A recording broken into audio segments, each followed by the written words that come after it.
నారాయణపూర్ మొత్తం గ్రామాన్ని ముంపు గ్రామంగా ప్రకటించాలని రిలే నిరాహార దీక్షలు ప్రారంభించిన నారాయణపూర్ గ్రామస్తులు. కరీంనగర్ జిల్లా గంగాధర మండలం నారాయణపూర్ గ్రామంలో గ్రామస్తులు గ్రామం మొత్తాన్ని ముంపు గ్రామంగా ప్రకటించాలని కోరుతూ రిలే నిరాహార దీక్షలను ఆదివారం రోజున ప్రారంభించారు. ఈ సందర్భంగా గ్రామస్తులు మాట్లాడుతూ గతవారం జరిగిన గ్రామసభలో ఏం జరిగిందో పూర్వపరాలు పరిశీలించకుండా అన్యాయంగా 13 మందిపై అక్రమంగా కేసులు పెట్టారని ఆవేదన వ్యక్తం చేశారు. ఆ గ్రామసభలో లేని వారిని సైతం ఆ కేసులో ఇరికించారని, ఆ 13 మంది ఇప్పుడు ఎక్కడ ఉన్నారో ఏం చేస్తున్నారో కనీసం తెలియడం లేదని వాపోయారు. నిజానిజాలు తెలుసుకోకుండా ఇలాంటి కేసులు పెట్టడం ఎంతవరకు సమంజసం అని ఆవేదన వ్యక్తం చేశారు.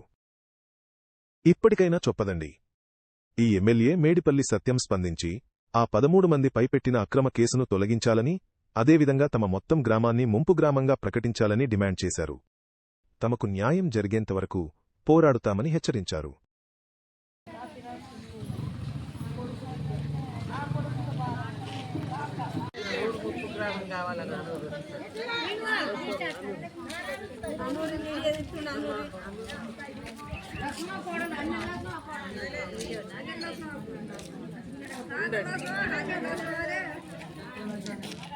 నారాయణపురం గ్రామం మాకు గత ఎలక్షన్ అప్పుడు మేడిపల్లి సత్యం గారు ఊరు ముంపు గ్రామంగా ప్రకటిస్తానని మాటిచ్చిండు.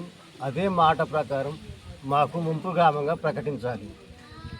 కాకపోతే కొన్నిళ్ళు తీసుకుంటా అని ఇప్పుడు 2 వర్గాలుగా చీల్చి మాకే తగాదలు అవుతున్నాయి. అది కాకుండా మాటిచ్చిన ప్రకారం మొత్తం గ్రామాన్ని ముంపు గ్రామంగా ప్రకటించి ఈ సమస్యను పరిష్కరించాలి. లేకపోతే ఈ నిరాహార దీక్ష ఎన్ని రోజులని మేము ఇట్లనే కొనసాగిస్తాం. ఈ గ్రామంలో గత 2-3 సంవత్సరాల నుంచి ఇది ఏదైతే గ్రామం ముంపు గురించి ఏదైతే జరుగుతుందో దాంట్లో చాలా ఇబ్బందులకు గురవుతున్నారు ప్రజలు. యాక్చువల్గా పోయిన వారంలో ఏదైతే గ్రామ సభలో ఏదైతే చిన్న డిస్టర్బెన్స్ ఏదైతే క్రియేట్ అయిందో దాన్ని గ్రౌండ్ లెవెల్లో ఏం జరిగింది అనేది ఏది చేయకుండా అన్యాయంగా 11 మంది పైన 13 మంది పైన అన్యాయంగా అక్రమ కేసులు పెట్టినారు. ఈ అక్రమ కేసులపైన మేము దానికి ఏం అడ్డు చెప్పట్లేదు. గ్రౌండ్ లెవెల్లో అసలు ఆ రోజు గ్రామ సభలో ఏం జరిగింది అన్ని వీడియోలు ప్రూఫ్లతోని గ్రామంలో అందరి దగ్గర ఉన్నాయి. ఆ రోజు గ్రామ సభలో లేని వాళ్ళను కూడా దాంట్లో ఇన్వాల్వ్ చేసి అందరిపైన కేసులు పెట్టినారు. దానివల్ల ఆ 13 మంది ఎవరైతే ఉన్నారో వాళ్ళు ఇంతవరకు గ్రామంలో వాళ్ళ ఆచూకీ లేదు. వాళ్ళు ఎక్కడున్నారో కూడా తెలియట్లేదు. వాళ్ళ ఇంట్లో చిన్న చిన్న పిల్లలు ఉన్నారు. వాళ్ళ ఆడపిల్లలు ఎవరైతే ఉన్నారో వాళ్ళని చూసుకోవడానికి కూడా ఎవరూ లేరు. రాత్రింబవళ్ళు మేము వాళ్ళతో ఉంటున్నాము. ఈ గ్రామస్తులందరూ వాళ్ళతో ఉన్నారు. మేము అధికారులను చెప్పదండి, ఎమ్మెల్యే గారిని, రేవంత్ రెడ్డి గారిని, కాంగ్రెస్ ప్రభుత్వాన్ని కోరేది ఒకటే, ఇక్కడ ఏదైనా జరిగితే మీరు గ్రౌండ్ లెవెల్లో వచ్చి అసలు ప్రాబ్లం ఏం జరిగిందనేది చూడండి. అంతేగాని గ్రామంలో ఉన్న ప్రజలందరినీ భయభ్రాంతులకు గురి చేయడం, కేసులు పెడతామని చెప్పడం, ఇలా చేయడం వల్ల గ్రామంలో ఎంతోమంది ఇబ్బందులు పడుతున్నారు.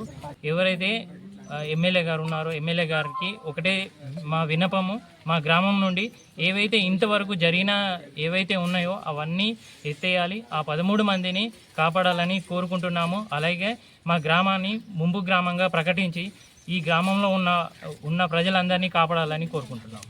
మేము ఇక్కడ నిరాహార దీక్ష ఎందుకు చేపట్టాము అనంటే మాది గ్రామం ముంపు గ్రామంగా ప్రకటించాలని, మా బాధలన్నీ ఎమ్మెల్యేకి, రేవంత్ రెడ్డికి, కాంగ్రెస్ పాలనకి అర్థం అవ్వాలని మేము నిరాహార దీక్ష అనేది మొదలుపెట్టాము. మా ఆవేదనని మీరు పట్టించుకొని మా బాధల్ని మీ బాధలుగా అనుకొని మాకు సమస్యకి పరిష్కారం చేపడతారని ముఖ్య ఉద్దేశంతో ఈ నిరాహార దీక్షని స్టార్ట్ చేశాము. మాకు న్యాయం జరిగేదాకా ఈ నిరాహార దీక్ష అనేది ఆపేది లేదు. ఇలానే కొనసాగిస్తాము.